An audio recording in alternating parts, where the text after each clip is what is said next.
Perkenalkan, nama saya Rita, asli dari Sumedang, dan kebetulan sekarang saya stay di Bali. Latar belakang saya agama Muslim, agama Muslim. Ngilo.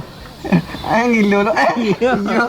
Jadi ngilo pada si tadi gilo lah. Gilo lo.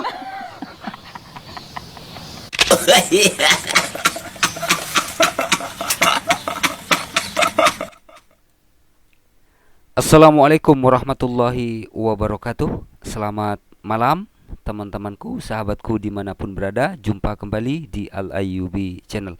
Dan kesempatan malam hari ini teman-teman, saya angkat video koplak ya.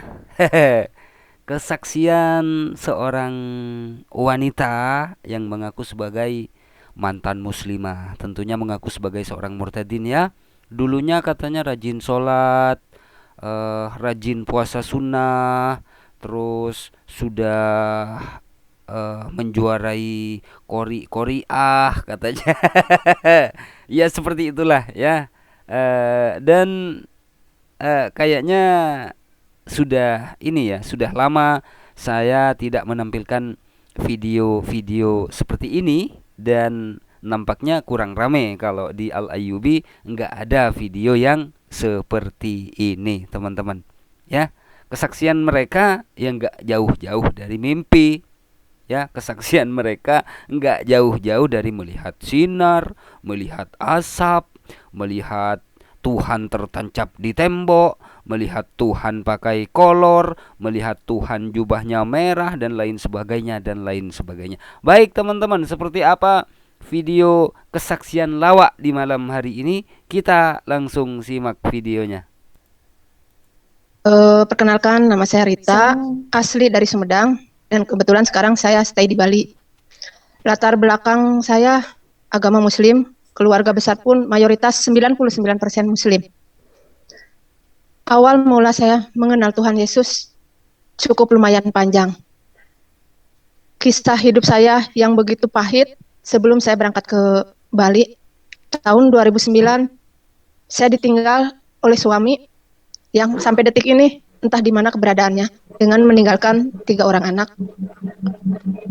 Setelah sekian lama saya menghidupi anak-anak dari kecil sampai dewasa, kehidupan bukan semakin membaik tapi semakin memburuk. Akhirnya karena saya harus menopang kehidupan keluarga dengan 3 anak, saya kehilangan segala sesuatunya. Rumah udah disita bank, begitu juga saya kelilit uang hutang rentenir karena saya harus membiayai ketiga orang anak di Jakarta yang kehidupannya begitu keras. Biaya hidup anak dari tahun ke tahun lumayan besar.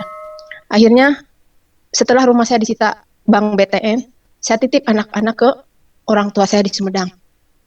Seiring berjalannya waktu, saya nggak tahu arah hidup saya harus kemana. Bahkan saya seolah-olah tidak percaya sama Tuhan, karena Tuhan nggak adil. Saya dari kecil dididik agama. Saya sampai terkenal juara mengaji kori-koriah terbaik. Tapi kok nasib saya seperti ini? Seolah-olah saya protes sama Allah Subhanahu wa Ta'ala dulu waktu. Allah Subhanahu wa Ta'ala. Baik, saya potong dulu teman-teman ya. Dari menit awal saja ya sudah bikin ngakak teman-teman. Yang tentunya jangan pernah percaya dengan kesaksian orang yang mengaku-ngaku sebagai seorang murtadin, karena rata-rata kesaksian mereka adalah kesaksian ngibul alias dusta. Ya, mana ada agama Muslim teman-teman. Latar belakang saya dari agama Muslim katanya. Saya sudah beberapa hari nggak tertawa teman-teman ya. Dan kebetulan malam hari ini suara saya serak-serak kering ini. Kita lanjut ya, kita lanjut. Oke, kita lanjut. Terus wanita ini juga dikenal sebagai juara kori dan koriah katanya. Aduh, kayaknya murid si Saifuddin nih ya. Itu masih saya Muslim. Sholat 5 waktu udah saya lakukan. Sholat tahajud sering saya lakukan. puasa sunat Senin Kemis itu pun tetap saya lakukan. Sholat duha sebelum saya berangkat kerja selalu saya lakukan. Tapi saya nggak punya apa-apa sampai anak pun tiga-tiganya saya titip ke orang tua. Oke. Wah, hebat ya. Wanita ini hebat ya. Sholat 5 waktu nggak pernah ditinggalkan. Sholat tahajud ya bisa dibilang setiap malam. Sholat duha bisa dibilang setiap hari. Puasa Senin Kamis tidak ditinggalkan. Tapi sayangnya apa teman-teman? Koplak. Aduh. Dan wanita ini tidak menyebutkan Allah teman-teman. Alif lam lam ha ya. Apa dia bilang tadi? Aulah katanya. Aulah katanya. Baik, kita saatnya masuk ke inti dari kesaksian Mbak ini ya. Kenapa Mbak ini bisa murtad ya? Kalaulah Mbak ini betul-betul dari Islam dulunya, apa alasan Mbak ini murtad dan apa sebabnya ya? Kita langsung masuk ke inti kesaksiannya teman-teman.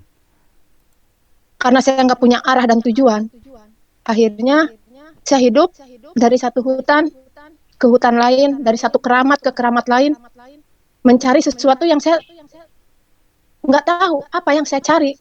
Saya mengadu ke siapa? Saya cuma tergeletak dari satu kuburan ke kuburan. Kalau istilah bahasa Sunda itu nyari dari tempat keramat ke tempat keramat, dari satu tempat, satu daerah ke satu daerah. Seluruh Jawa Barat mungkin udah saya datengin tempat-tempat keramat di seluruh Jawa Barat. Tergeletak di tempat-tempat keramat ya, di hutan-hutan keramat, dari hutan keramat yang satu ke hutan keramat yang lainnya, dari kuburan keramat yang satu ke kuburan keramat yang lainnya. Emang cari apa ke kuburan? Emang cari apa ke hutan? Cari uang kok ke hutan, cari harta kok ke hutan. Baik teman-teman, kita ke intinya langsung ya. Begitu juga saya takut ketemu dengan ibu kos. Akhirnya tanggal 15 Januari tahun 2021, tepatnya malam Kamis, tanpa saya mengerti, antara setengah dua malam, setelah saya dari toilet buang air kecil, tiba-tiba saya melihat sosok sinar yang begitu terang. Terangnya luar biasa. Yang awalnya saya kira sinar terang itu berasal dari handphone saya yang memang saya silent. Posisi kamar kos saya gelap karena memang saya terbiasa mematikan lampu di saat istirahat. Tapi setelah saya lihat, sinar itu bukan berasal dari handphone, tapi berasal dari sosok seseorang yang berdiri tegak, yang persis ada di ujung kakiku, di ujung kasur. Tapi tidak terlihat mukanya, yang terlihat hanya jubah putih. Dan jubah putih itu pun ditutupin ke tangan yang sebelah kiri. Tangan sebelah kanannya dijulurkan ke saya seolah-olah, ayo. Mungkin saya melihat sinar itu sekitar 6 detik. Setelah itu saya terduduk, mengingat kembali apa yang saya lihat tadi. Sambil bertanya-tanya, apakah aku mimpi? Apakah aku ini nyata melihat sesuatu yang saya lihat tadi? Setelah saya duduk, saya membaringkan kembali, beristirahat kembali, sambil terus bertanya, apa sih yang saya lihat tadi? Akhirnya, keesokan harinya, saya mencari arti yang saya lihat di Google. Saya coba klik di Google arti sebuah mimpi kedatangan sinar. Dan ada sebuah artikel di Google yang mengatakan itu adalah Isa Al-Masih. Saya nggak paham. Isa Al-Masih itu apa? Oke, disinilah puncak kebohongannya teman-teman. Ya, mengaku juara Qori'ah, mengaku sholat 5 waktu tidak pernah ditinggalkan, tahajud duha, puasa Senin Kamis dan lain sebagainya, tapi nggak tahu Isa Al-Masih itu siapa. Aduh, ini kan koplak teman-teman ya. Betapa banyaknya variasi cahaya atau variasi bentuk yang mendatangi orang yang mengaku-ngaku sebagai seorang murtadin.